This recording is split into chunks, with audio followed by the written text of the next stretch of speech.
এই গল্পটা এক নারী উদ্যোক্তার।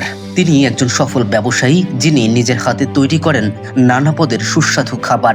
আর তার দোকানে আপনি পাবেন গরুর কালা ভুনা, রাজহংস ভুনা, গরুর কলিজা ভুনা, কাঁকড়া আর আরো অনেক সুস্বাদু খাবার। সাথে থাকে ঝাঝালো চাপড়ি আর তাজা রুটি, সবকিছুতেই একেবারে নিজের হাতে তৈরি। দোকানে প্রতিদিন কাস্টমারের ভিড় এবং সবাই তার খাবারের সাথে মুগ্ধ। কিন্তু এক সময় যেখানে ছিল শুধুই চ্যালেঞ্জ, সেখানে আজ তিনি একজন সফল নারী উদ্যোক্তা। কথায় আছে, মানুষের হিম্মত আর পরিশ্রমের সামনে কোনো বাধা থাকে না। এই নারীর গল্প ঠিক তারই প্রমাণ। তিনি প্রমাণ করেছেন যে কঠোর পরিশ্রম, দৃঢ় সংকল্প এবং মনের জোর থাকলে আপনি যে কোনো বাধা অতিক্রম করতে পারেন। এটা শুধু একটি ব্যবসা নয়, তার সাথে স্বপ্ন, তার সংগ্রাম আর সফলতার গল্প।